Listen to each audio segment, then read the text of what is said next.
রাজশাহীতে পবা উপজেলায় এক গ্রাম পুলিশের স্ত্রীকে ছুরিকাঘাতে হত্যা করা হয়েছে। ঘটনার পর ক্ষুব্ধ গ্রামবাসী অভিযুক্ত ব্যক্তির বাড়িতে আগুন ধরিয়ে দিয়েছেন।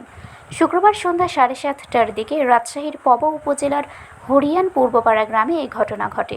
নিহত নারীর নাম ফরিদা খাতুন, তার স্বামী লালন শেখ হরিয়ান ইউনিয়ন পরিষদের গ্রাম পুলিশ। ফরিদাকে রক্ষা করতে গিয়ে তার ছেলে মোহাম্মদ ফয়সালও গুরুতর আহত হয়েছেন। রাজশাহী মেডিকেল কলেজ হাসপাতাল পুলিশ বক্স জানিয়েছে, ফরিদা খাতুনকে মৃত অবস্থায় জরুরি বিভাগে আনা হয়েছে, আর তার ছেলে ফয়সাল আহত অবস্থায় ভর্তি হয়েছে। হরিয়ান ইউনিয়ন পরিষদের ভারপ্রাপ্ত চেয়ারম্যান সাবের আলী পালু জানান, লালন শেখের প্রতিবেশী মোহাম্মদ বাবুর ছেলে মোহাম্মদ পরশ ছুরিকাঘাত করেছেন বলে তিনি শুনেছেন। ঘটনার পর ক্ষুব্ধ গ্রামবাসী বাবুর বাড়িতে আগুন জ্বালিয়ে দিয়েছেন। এর আগেই পরিবারটি পালিয়েছে, তবে কী নিয়ে ঘটনা সে সম্পর্কে তিনি এখনও বিস্তারিত জানেন না। যোগাযোগ করা হলে রাজশাহীর কাটাখালী থানার ভারপ্রাপ্ত কর্মকর্তা সুমন কাদেরি বলেন, তিনি ঘটনাস্থলে আছেন, কাজে ব্যস্ত আছেন, সব কিছু জেনে বিস্তারিত পরে জানাতে পারবেন।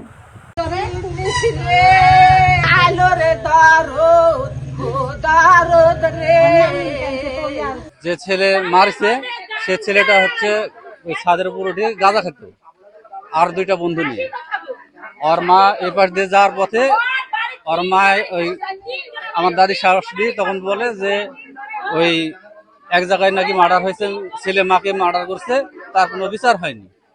তো এই সমস্ত লোকজন, এই যারা নেশাতে আক্রোশ হয়ে থাকে, তারা লোকজনের প্রতি কোনো মায়া দয়া থাকে না, তারা মার্ডার করে। এখন এই কথা তার মা শুনে সে উল্টা পাল্টা কথা বললে দ্বন্দ্ব ফেসাদ লাগায় সে তার মনে তার সাইডে চলে গেছে, আর তার ছেলে এসে তখন তাদেরকে আক্রমণ করে এই ঘটনাটা ঘটাইছে। ওই পিছনে একটা গাছ লাগাইছে তারা ঘরের নিকটে।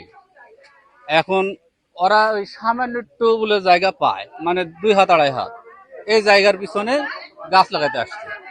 এখন ঘর সারা করবে। এখন এই জায়গাতে মনে করেন যে তারা তাদেরকে যে অত নিকটে গাছ থাওয়া যাবে না বলে কাটতে বলা হয়, তারা এই গাছ না কাটে, আর জন্যই এই গেঞ্জামটা করে মাঝে মাঝে। এর আগে একবার গেঞ্জাম করছে কানছিলে, তারা হচ্ছে যে হাত পা ধরে ফাইসলা হয়েছিল। আমরা 999-এর মাধ্যমে সংবাদ পেলাম যে হরিয়ান ইউনিয়নের এই যে গ্রামটা, এটা হলো নলকোলা, এইখানে জায়গা জমি সংক্রান্ত নিয়ে লালন গ্রাম পুলিশ তার পরিবারের সাথে তার প্রতিবেশী একটা জায়গা জমি নিয়ে গন্ডগোল হয়েছে। এই সংবাদ প্রাপ্ত হওয়ার সঙ্গে সঙ্গে আমরা এখানে অ্যাডভান্স পাঠানোর পরে এখান থেকে যে ভিকটিম ছিল, আহতরা ছিল, তাদের হাসপাতালে নিয়ে যাওয়া হয়।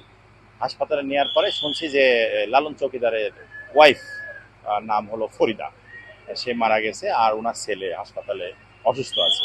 তো এইখানে যে আগুন জ্বালাইছে বিক্ষুব্ধ জনতা, আমরা আগুন নিভানোর মানে কাজে আছি। আমাদের যে ঊর্ধ্বতন কর্তৃপক্ষ আছে, আর আসামি গ্রেপ্তারের ব্যাপারে আমরা চেষ্টা করছি। গ্রেপ্তার হলে বাদবাকি আপনাদের জানাবো। আসসালামু আলাইকুম। শারমিন শিমু, বরেন্দ্র টেলিভিশন।